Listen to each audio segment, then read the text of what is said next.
Sean here with BaseMint Comics. It's time for another Corner Box Classics. This is the show on the channel where I have been, for years now, long before the channel, have been reading all of my comics in publication order as though I was, like I have done 35, 37 years, I don't know when early 90s. I pedal up to my bike shop all the time. Doesn't matter the season. To pick up my comics, I mean, daily mostly. But on Wednesdays, it's to pick up the books. And so I was like, oh, well, I'm doing this thing.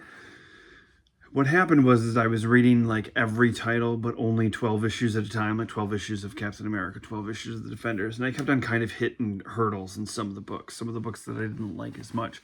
So then I was like, Eureka, I'll just... like I'm going up to the comic book store in 1982. So I started this in 61 with Fantastic Four. I am up to September 14th, 1982. And that's what it is. It's like a retro new comic book day. As I go through what I would have picked up off the spinner rack that week. So first up, Defenders number 114, Dance of Darkness, Dance of Light, released September 14th, 1982, written by J.M. DeMatteis. The plot and pencils by Don David Perlin. Inks by Michael Gustovich. Letters by Shirley Lefferman. Colors by George Roussos. And a cover by Don David Perlin and Al Milgrom. Defenders is like a lovable, quirky title. I would suggest anyone track down the issues that featured Elf with a Gun. There is all sorts of absurdity to it. But man, there are this is a title that sincerely, for me, has highs and lows. And so when I initially bought into the Defenders years back, it was because I was doing like a giant X-Men reread. And I'd done that previously where I sort of built this spreadsheet that showed the way that the X-Men story made the most sense continuity-wise.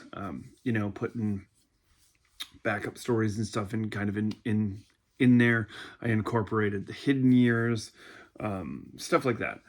And then when I went to redo that years back, is when I was like, the original team breaks up. Beast goes gray and furry, eventually becomes an Avenger. What happens to Warren and Iceman? And so that's what led me to the Champions, which I loved. The 2 issues where Swarm introduced is the high water mark for that title. For me personally, I do enjoy that series. It wraps up in a weird way because the book kind of gets canceled. And then it wraps up in a 2-parter in Peter Parker's Spectacular Spider-Man and an Incredible Hulk annual. If you're ever like, oh, I want to read I think it's like, let me check. Oh, we've got other Champions in here because there are obvious, but the original run, let's see, ended with issue 17, and then there are, there's a Hulk annual, and 2 issues of Peter Parker, the Spectacular Spider-Man, where you see it wrapped up early on in that run. Good issues. Anyways, then I picked up the Defenders starting where Hank joins the team, and then we haven't gotten to the point yet where Warren and Bobby joined the team. And then through a weird thing where I was reading an old letter and found a cousin of mine that I didn't know was into comics, but saw that he was via the letter, wound up with his collection of the rest of the Defenders from the jump. And so this is my second read through of Defenders. And I will keep the issues with, I'll keep it. There's a lot of good stuff in the early days, but it sort of gets, I love weird comics, but sometimes this gets too weird. And this is all to say that there's a lot going on in this, and normally I go through the issues kind of like page by page, but this one, just every time I read it, I'm just kind of like, I know that I'll get better once the team changes up, but right now this is like a transitional period for me. Art's good in it. The story is dealing with The Overmind has been taken over by this character named Null, not the symbiote Null thing, and this certainly isn't Gargantos, but it looks like it. And it's dealing with a Squadron Supreme story where, like, on the Squadron Supreme's Earth, the Overmind has taken over and sort of like brainwashed Kyle Richmond, the Nightwing over there, who is the president. And then in the last issue, it was revealed that even the Overmind wasn't in control. It was actually being manipulated by Null. There is a lot of like, this is what happened in previous issues, which I appreciate because this is one of those that I kind of need a refresher every time that I read it. But it goes through a big battle, obviously, between all of these characters and lots of weirdness. And I guess the thing that you really need to know going through this is that, like, in the last issue, the president, Kyle Richmond, was killed. And August, the character who did it, realizes that that was a construct created by the Overmind.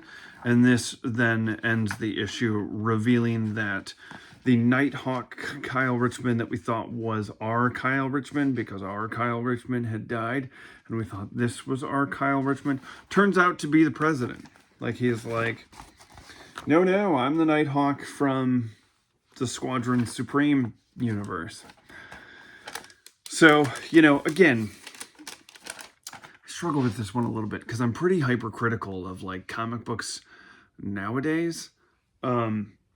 And I think a lot of that has to do with the price and, like, lack of, you know, like this, like, it might not be my favorite issue of the week, but it's still entertaining while I'm reading it. I struggle a little bit with kind of recapping Defenders issues because it's a little too out there for me.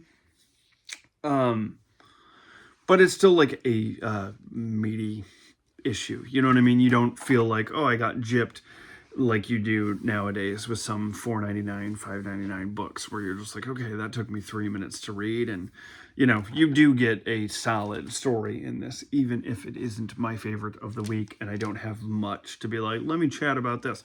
Art's good, story's good, it's just not really my thing. But that doesn't, just because it's not my thing, doesn't negate the idea that I think that it would probably be up someone else's alley. That's more what I'm saying, or their cup of tea, if you will. It's not mine, but it is certainly somebody's. And that book is a fun, weird book. Just when it is like, if I was reading, if it was 1982, if it was September 14, 1982, out of these books, that would have been my least favorite. But it's still an enjoyable read. However, it's hard to compete with Fantastic Four 249, Man and Superman, released September 14th, 1982, written, drawn, inked, colored by John Byrne, lettered by Joseph Rosen. Oh, sorry, it was not colored by John Byrne. It was colored by George Russos. But written, penciled, and inked by John Byrne with a fantastic, I mean, that cover on September 14th, 1982. If you had pedaled up to the shop and you were listening to Peter Gabriel and you saw that cover, you'd be like, I'm picking that up. Like, why is Gladiator fighting the Fantastic Four?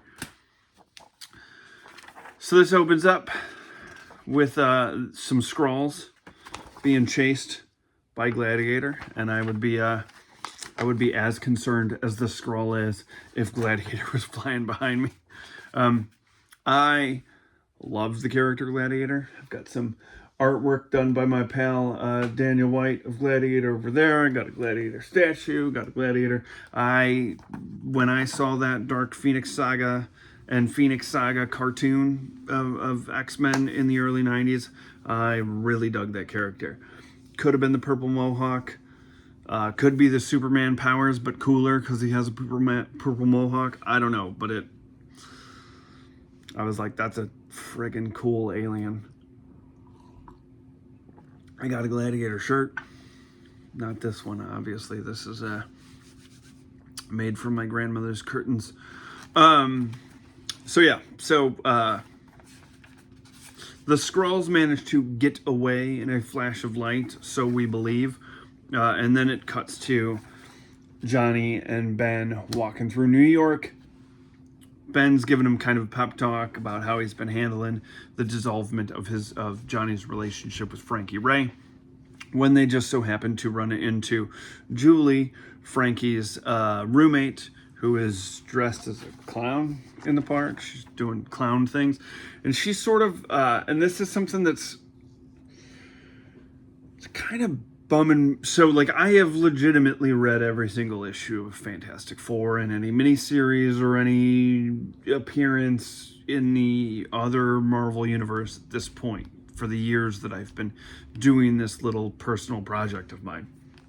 And I wish that, and I mean, I suppose in a real world setting, if the Fantastic Four were out there right now doing Fantastic Four things, and I was aware of them, like I'd seen the 60-minute specials on them, and they were real, you know, and I'm living over here in the Mitten. I'm not in New York, but I'm not an idiot, so I can understand that this is actually happening in real life, not some hoax created by them. I imagine if I was probably, like, I like to think if I was standing next to the thing, I wouldn't be freaked out, but I imagine if I saw a giant pile of rocks that was talking, it probably would freak me out. But sometimes when that happens within Fantastic Four stories, after we're 249 issues into it, it's like a little bit like, well, that's, and it always kind of is, like, that's a Julie problem, that's not a Ben Grimm problem, you know? I sort of think that people would be a little bit more used to it, maybe, but then again, I have never in my life been faced with a rock man, so I don't know how I would react. I would hope that I would be cool.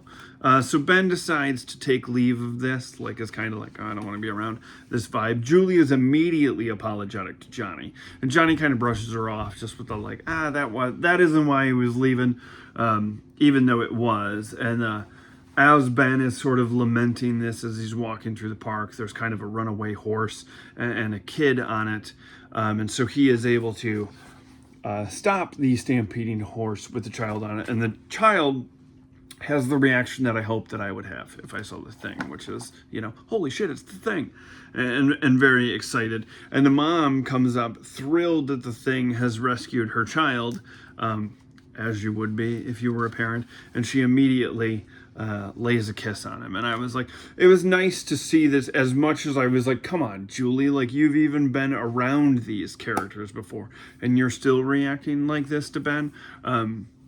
I was excited to see the immediate, because I was like, oh man, I don't want another. Because, like, one of the roughest, listen, this is no slam against the Lee and Kirby issues. I loved them, but it is a lot of melodrama, and I get it. I understand. If I was turned into a rock monster, I would feel the same way, and I'd probably be throwing myself the occasional pity party.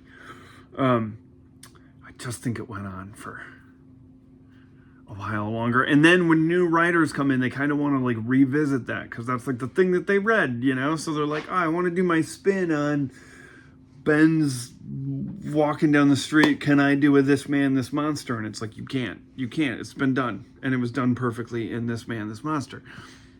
So I was very happy that Byrne flipped it and immediately had, like, a positive reaction to Ben, you know, immediately.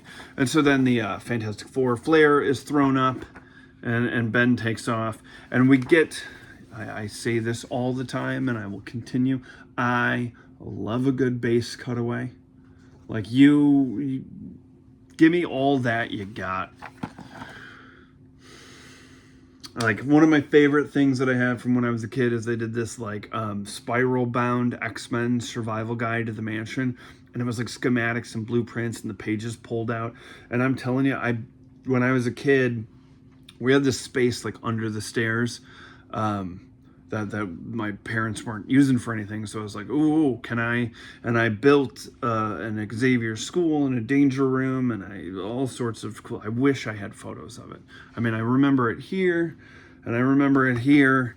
But I do wish that I took all my sister's old dollhouse furniture and made rooms out of bookcases, and like was able to cut holes in there so there were hallways, and I would take the trading cards and I'd build construction paper frames. And I wish, like I said, I got it here, and I am hell-bent on recreating those experiences with Henry as he, discovers action figures and so on, and comes down here and plays with all this stuff. Like I'm looking forward to the moment. I took him up to a toy store Sunday night after our group ride, and he picked out a G.I. Joe spaceship called Crusader at this vintage toy store that we have. And I was like, my older brother threw out all my G.I. Joes and all my Ninja Turtles and all that. The only thing I kept was comics and Marvel stuff. He got rid of everything else because he's a prick. And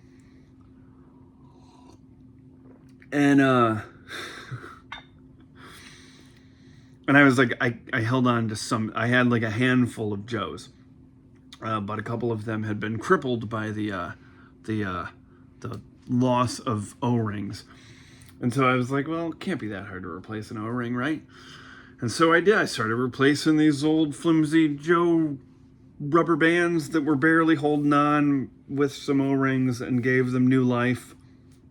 And I was like, man, like all my dad had to do was take 30 seconds to like unscrew a G.I. Joe, toss a new O-ring in there.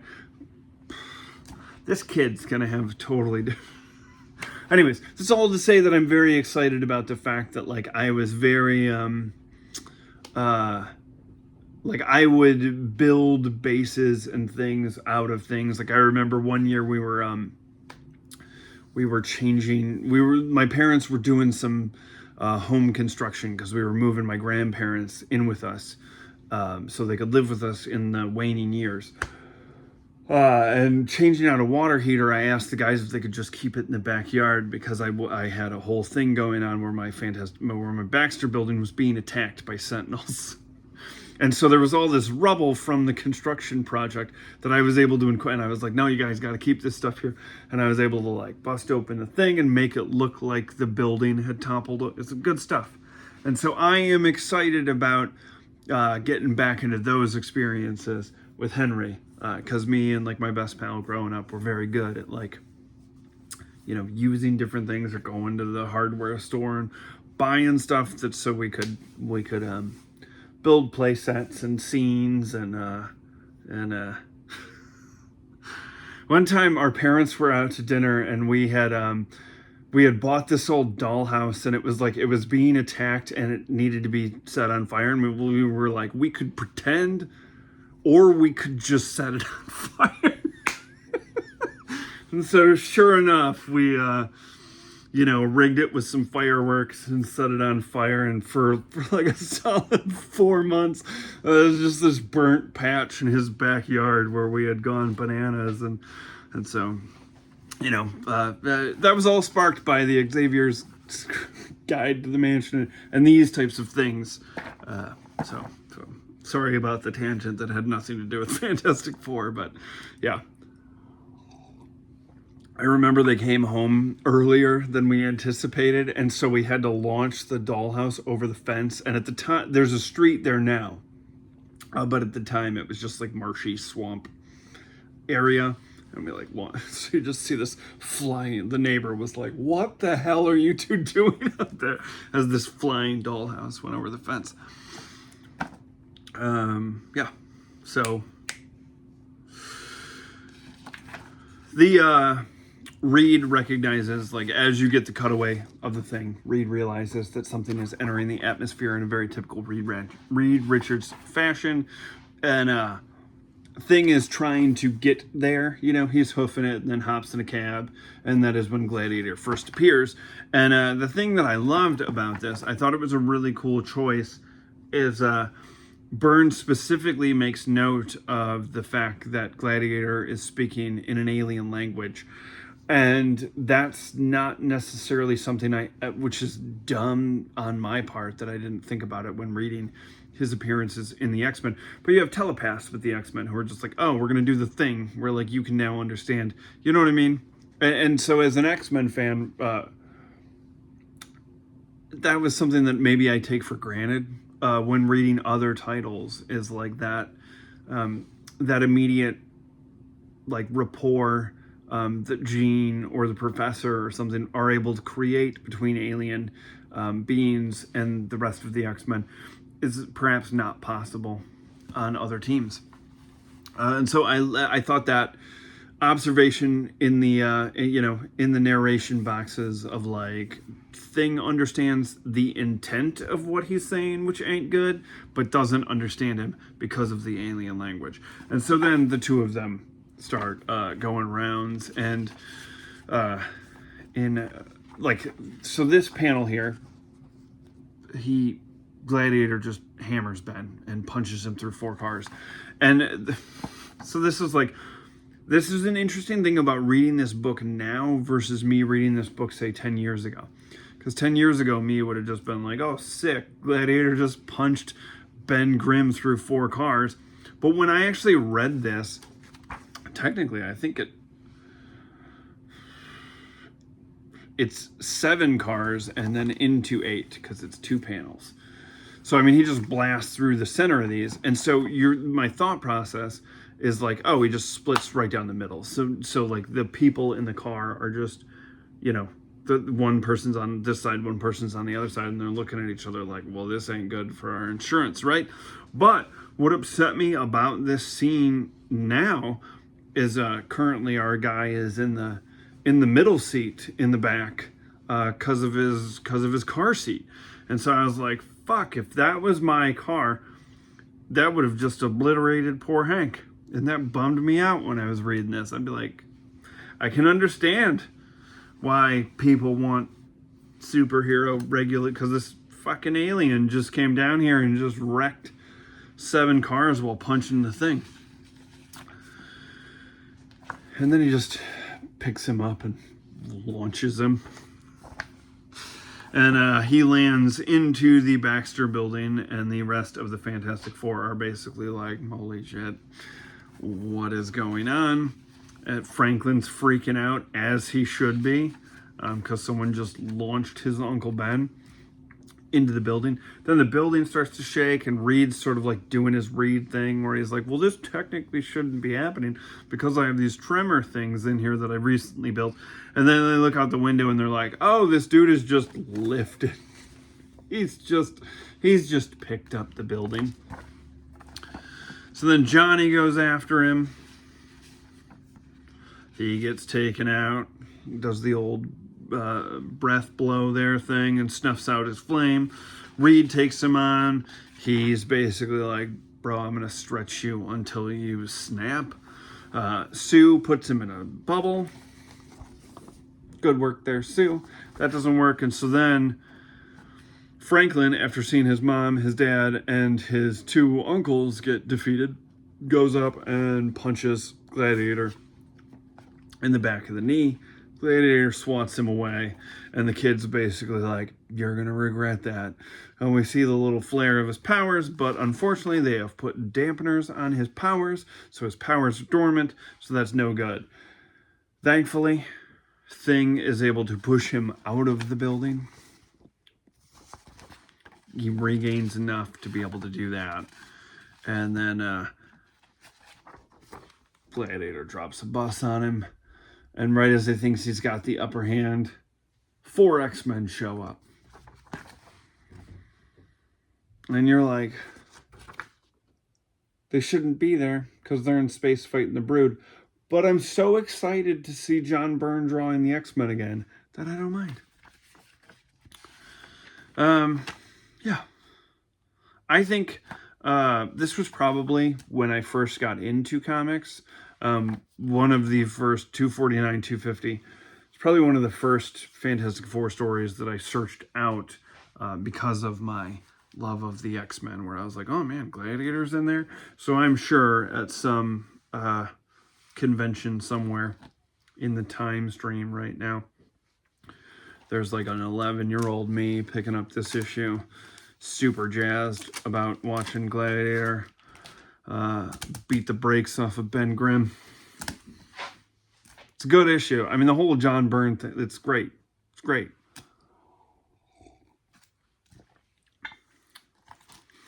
Another great book. Hercules, issue number 4. Not just another Galactus story. Released September 14th, 1982. Written, drawn, and inked by Bob Layton. Letters by Rick Parker. Colors by Chris Shield. And a cover by Bob Layton. The first 3 issues of this has been fantastic. I have thoroughly enjoyed this. It has been quite the treat. I will say, like the first 3 issues more than this 4th one, but you've got to understand issues 1, 2, such a high bar that, like, you know, if the whole thing had been, you know, still great, just to understand that. So we go through, like, the recorder is being repaired, and he's kind of running through a bit of what happened in these last 3 issues as he's kind of filling in the rest of the group. And I love that kind of framing device in the story where he's kind of the narrator. It's a good move.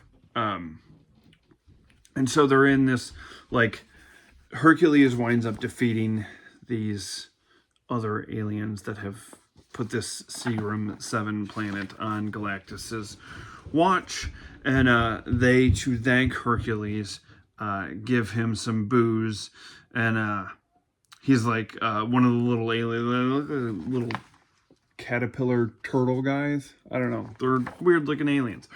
And he's like, I've been saving this gift for last, Prince. The small vial contains the most potent liquor in the known universe. 1 drop of this stuff can turn a black hole inside out. It takes us 10 years to distill just enough to fill 1 small flask. It is a rare and priceless substance, but enough to last a man a lifetime. And Hercules takes it, and he's like, several lifetimes, I hope. Thou hast my gratitude. And, you know, he puts it away, and the alien reminds him. He's like, remember, no more than a drop diluted in water, or it'll fry your scrobies off, which I assume is something in the alien physiology. So then Frankie Ray shows up. Boo. Sorry, Frankie Ray was a character where you were like, and I love it. I love it, but I also don't like her because she was like, oh yeah, I don't have like, she seems to me to be the first herald that's like, yeah, I don't mind doing this. Whatever, I get to see the stars. So a couple planets gotta die. I don't care. And that kind of bums me out. So basically, like, Frankie shows up, starts taking out these aliens, and we quickly learn that this, like, the aliens that Hercules defeated in the last issue were basically like serving up planets to a platter on Galactus so he would stay away from theirs, and Hercules, like, basically messed up this sort of process that they had going on. So now Galactus is pissed, the aliens are obviously pissed, and so, you know, Galactus comes down, starts to have a conversation with Hercules about this, then basically, like, destroys Hercules and then remakes Hercules, which is a lot to take in, because that is something in the story I've noticed as I've been reading comics my whole life, and sometimes there is aspects of it, since I've been in the game for so long, where, like, you ever read a story where somebody dies and you're like, there's a cynical part of you that's like, oh, they're gonna undo this, and so it doesn't necessarily carry weight, and that's sometimes true, I think, in back issues, where it's like, if you're familiar with the story, even just from other fans talking about it, if you've never read it, where you might know some things are coming, I notice sometimes that used to affect, like, my ability to sort of lose myself in the story. And so part of the process for me doing this Corner Box Classics thing has been allowing myself to just pretend that I don't know anything that comes for, like, anything that's coming down the line, so that I can truly feel like a kid, September 14th, 1982, climbed up to my treehouse, whatever jam plan that was released in September of 1982, Subdivisions by Rush. And I can really feel like I just watched Galactus obliterate Hercules and then put him back together. Like, and I don't just gloss over that because, like, oh, it's comics. Like, I legitimately, for a second, am like, holy shit, he just killed Hercules. So the recorder is basically like, Herc, you're not going to be able to defeat him. He just twisted you inside out and remade you. And he's like, you're right. And then all of a sudden it hits him like, what if I get this dude drunk? And so lo and behold, thank God for the little Seagram alcohol makers earlier in the issue, those little turtley guys, because Hercules gives Galactus a toast to defeating him, and we get a slightly inebriated Galactus who takes off his helmet, which I was just like, yeah, it makes sense that that's a helmet, but I just didn't see it coming. And so we get like a mildly intoxicated Galactus in this story, who then is like, dude, I'm very aware of what you're doing, and I just think it's so funny that I'm going to put you back, I'm going to put everybody back, and I'm just going to split. Like, you've won my favor in this, and I'm not going to destroy this planet. And so, thus ends this 4-issue miniseries, and the only thing that really, really bummed me out about this is that the recorder gets taken away at the end of it, and he is no longer paired up with Hercules. And I know there is another miniseries coming a few years down the line, same creative team, and that there's a Marvel graphic novel. I have all of these. I bought them on good faith, knowing how much when I read issue number 1, I was like, I am tracking down this next miniseries because this has been a blast. If it's anything like this, I can't wait to read it, and I am adding it to the collection so I can get to it eventually in Cornerbacks Classics. It's a blast. So I have my fingers crossed that the recorder gets put back with Hercules, because it was like a good, like, it just felt like an 80s, like, twins. I don't know. It was just fun. And I also hope that that Hasbro decides to make a recorder action figure, because I want one. All right. Iron Man number 165, Endgame. Released September 14th, 1982. Written by Denny O'Neil. Pencils by Luke McDonnell. Inks by Steve Mitchell. Letters by Rick Parker. Colors by Bob Sharon. And a cover by Luke McDonnell and Steve Mitchell. Tony has been facing off against these like chess-themed villains. One of the dudes in the end of last issue looks like Fat Bastard from the Austin Powers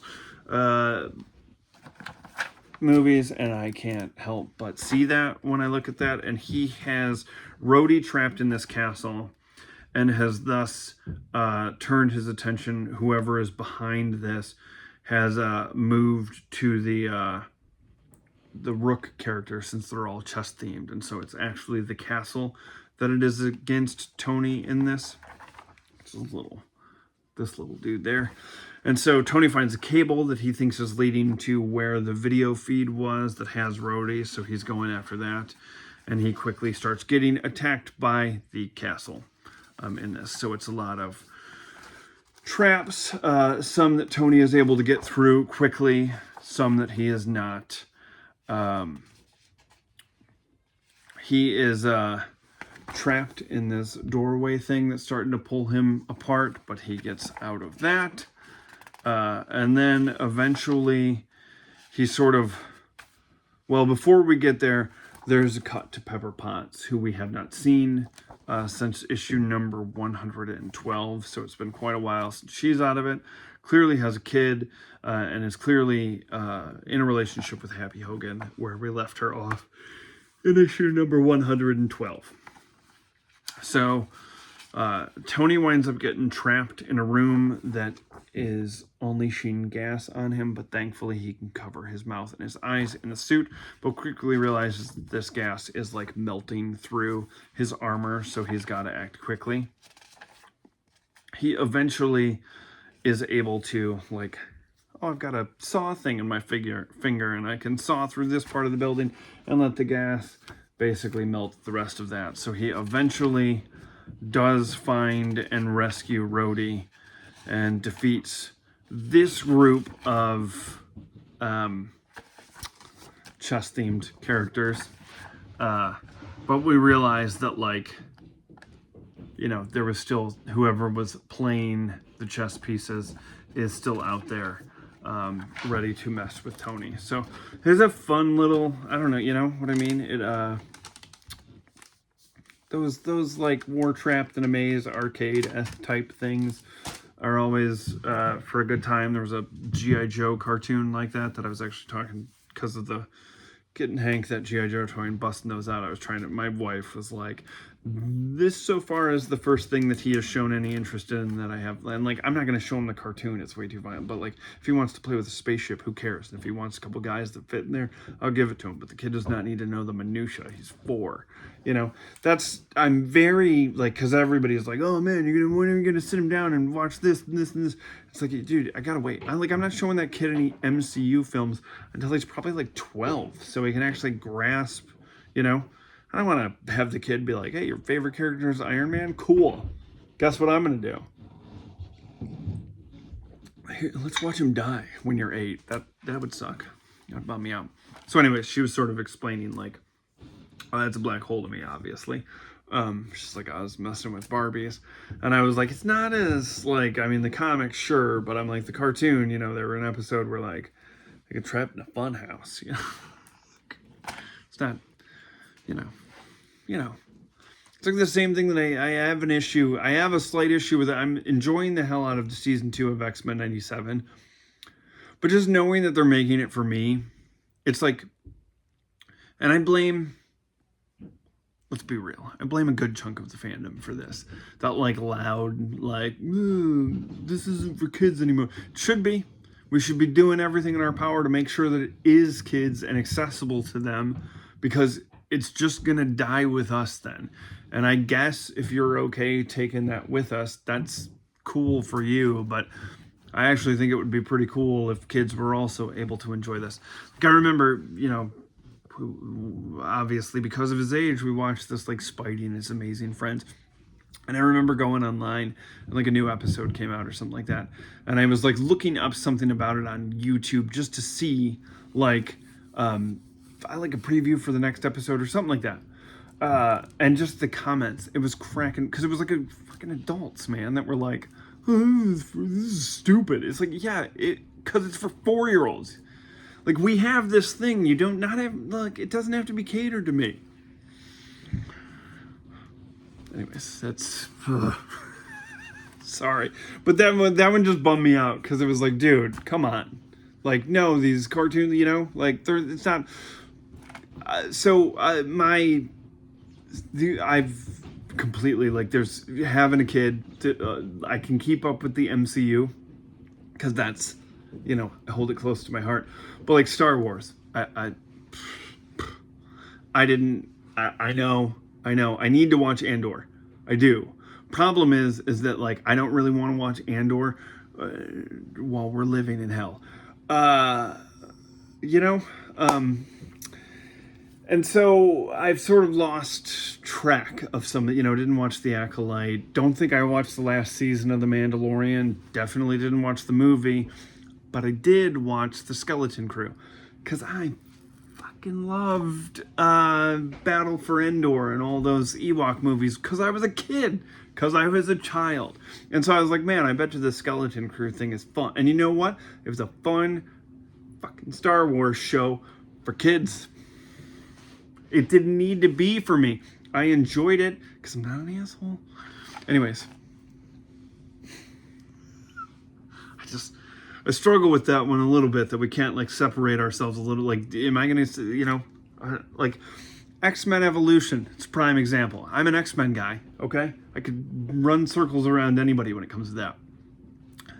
I can't get into that show because I was an adult when it came out and the show was set in high school.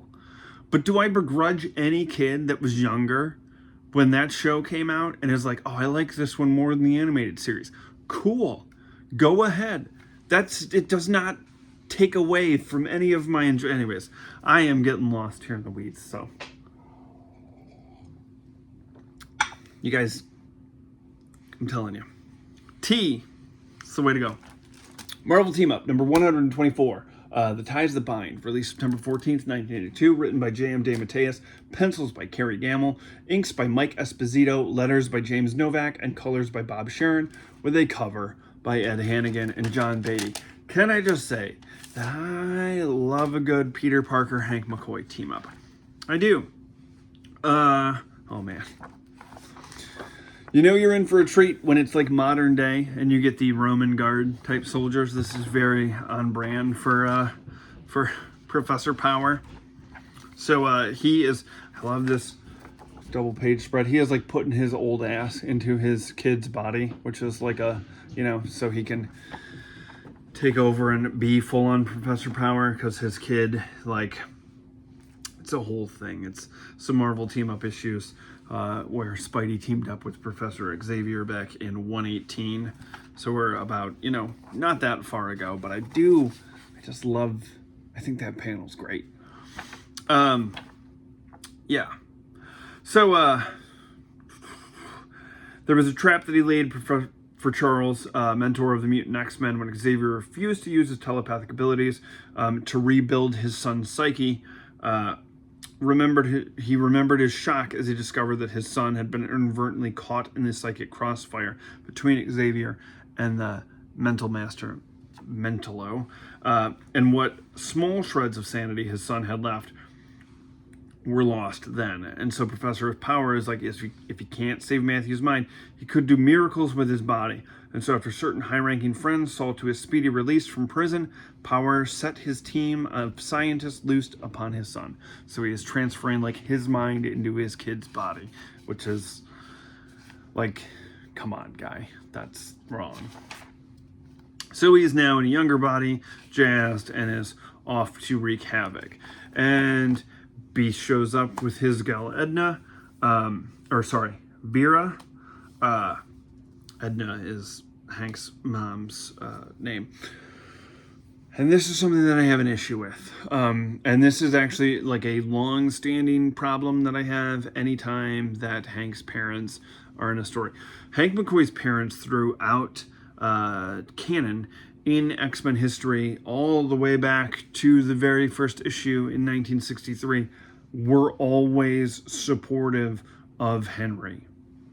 There was never a point that they were not. And although not blue and furry or gray and furry, his hands and feet were huge. You know what I mean? It was clearly there was something going on with him. They were worried about this because his dad worked in a nuclear power plant.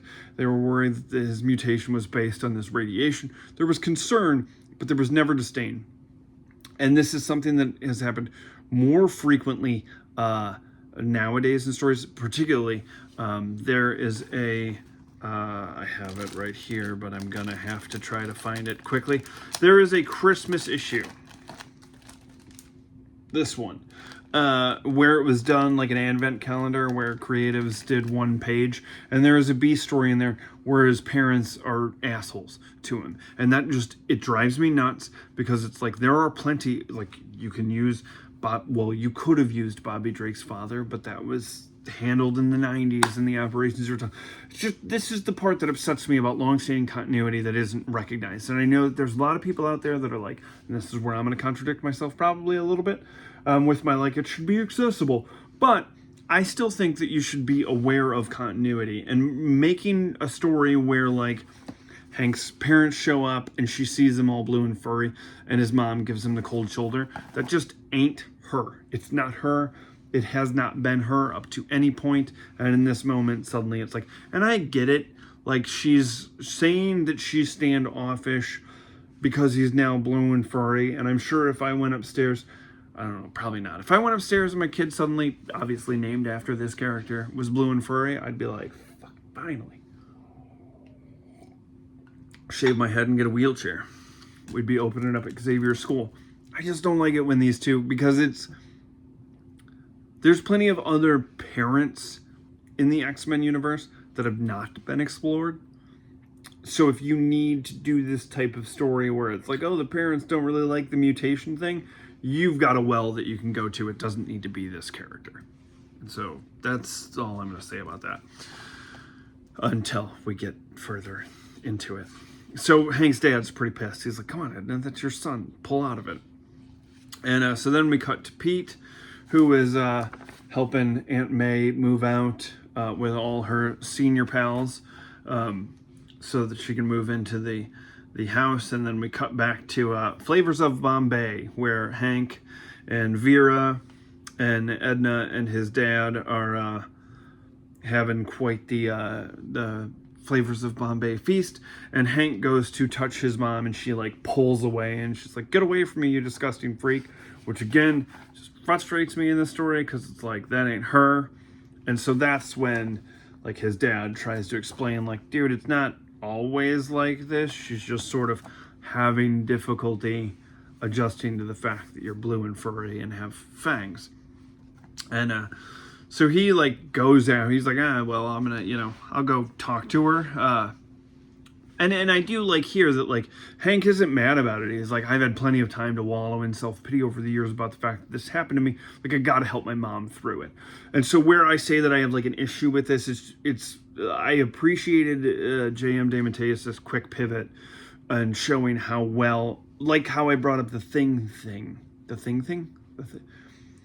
Yeah, sure. Here's the thing.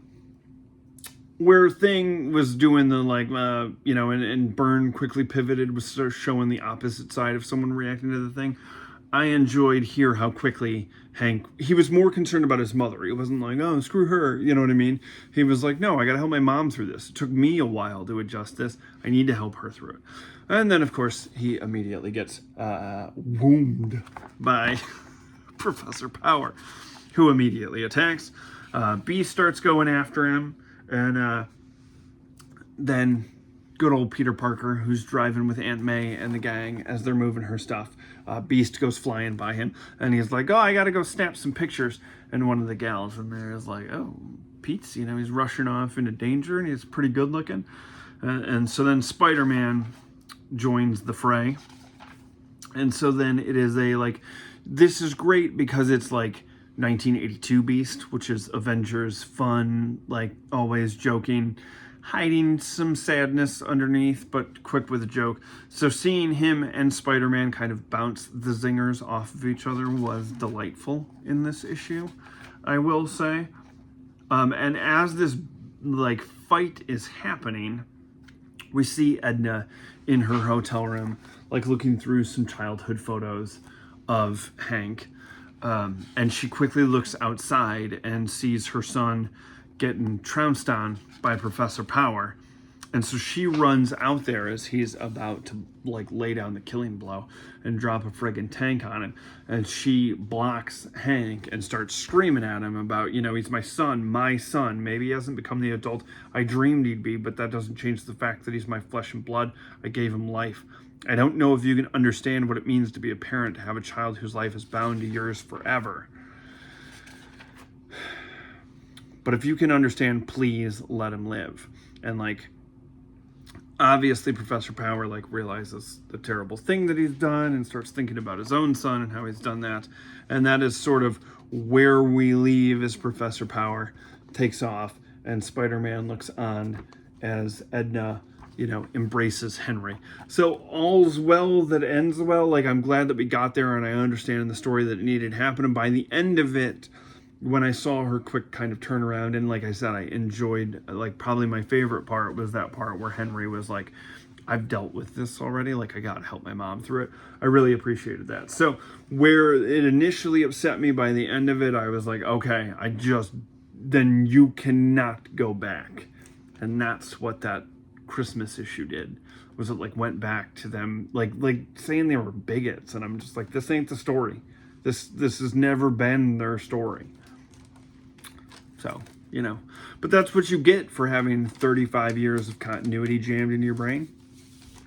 Well, I mean, more than my own life, it's that long, but I got all the continuity jammed into my brain. I don't know if that's probably not something to hang your hat on. Last issue that I would have picked up if I pedaled up at the shop listening to Rush's Subdivisions Would have been Peter Parker, The Spectacular Spider-Man, number 73.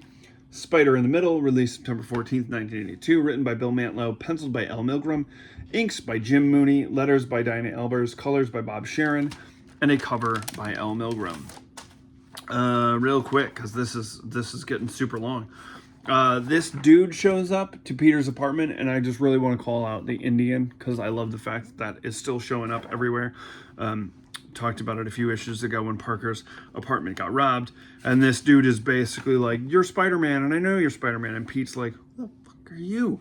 And it is quickly revealed that he is Deb Whitman's psychiatrist, and he's like, "Hey, Deb has schizophrenia." Didn't know this, which I was like, that's kind of a huge bummer. And he's like, "But you need to pretend to be Spider-Man because she thinks you're Spider-Man, and that's probably the only way that we're gonna snap out of this." And he's like, "Can't help you. Not gonna do that." Quickly calls Robbie. Robbie gives him an assignment, and then we cut to the Owl holding court as he is making a play for, part of New York. And so Pete shows up at a particular court case and for the Boomerang, and he's there to take some pictures. He is aware of who Boomerang is, gets his spider sense triggered by a couple of fellas over there, and basically the defense is saying that he's like not as good as Bullseye, and like, "Oh, you were a dope that was trying to take Bullseye's spot, blah blah blah." And so he quickly shows that, like, "Hey, I got, moves too." Spider-Man webs him up, takes him out, and then Spider-Man throws a tracer on the three guys that set off his spider sense in this, and he follows them to a museum where we get the Owl is obviously instructing these bad guys, and they reveal a partner that they have, and it is revealed to be Doc Ock. So it is the Doc Ock and Owl are teaming up, and quickly, as it would with Doc Ock, this goes south, and the two of them start to fight. And I did not understand this when reading this, because like Doc Ock and Owl are about to go, Owl Claw to Octopus Arm, and Pete's like, "Oh, I gotta jump in and break it up." And it's like, I would have let one of them handle the other one, and then I would have jumped in and taken the last standing one. But maybe I just would have been a lazy superhero. So now Pete has to fight all of the goons and the Owl and Doc Ock. And he goes into the planetarium and then switches it on. So for those of you that believe that the Uncanny X-Men annual is the first appearance of Gambit, I'm just going to say this is the first appearance of Cosmic Spider-Man. Take that. Because that's the same type of logic that you use for that one. So then it's a Spider-Man versus Owl fight, and Doc Ock takes my stance, and he's like, "I'm gonna let these two go at it, and I'm just gonna get out of here, and Spider-Man will eventually take care of him, and that'll be great." And so they continue fighting through this museum. I mean, you get Pete climbing up a dinosaur fossil. It's good stuff. And yeah, eventually he winds up like him and Owl fight. Doc Ock is gone. Owl takes off. Okay. And so Pete is sort of just left like, okay, so I spent the night, like I went to court, that got busted up by Boomerang. Then I got into a fight with Doc Ock and the Owl, and I didn't do anything. Like nothing got resolved. And he's like, and I did this, but I'm not willing to help my friend Deb. So he sort of was like, I got to give this psychiatrist a call because I need to help my friend more than I need to like don the Spidey PJs and go beat up some crooks and let them get away. And so that's where this issue ends. And I'm kind of curious to see. I've liked the character of Deb Whitman. I think that Pete has not been great to her. So I'm hoping this gets us some type of resolve with that character. And that is it. That is what I would have picked up for the week of September 14th, 1982. It's a good week. Like I said, really the only book that I wasn't thrilled with was The Defenders, which is kind of par for the course right now, but I know that will get better. Like once we're into the 120s and Iceman and Angel show up and Gargoyle is more forefront, I love that character. That one will turn around for me and I'll get more excited to chat about it. But those are the books that I would have picked up this week. Anything in there that you would have picked up, let me know in the comments. And yeah, I will be back tomorrow with a new Comic Book Wednesday. And yeah, and tomorrow is New Comic Book Wednesday. And it will also be, I'm going to chat about my year on YouTube, because this week will have been a year that I have been here. So that's what you have to look forward to. And thanks for hanging out in September of 1982 and taking this ride with me. Bye.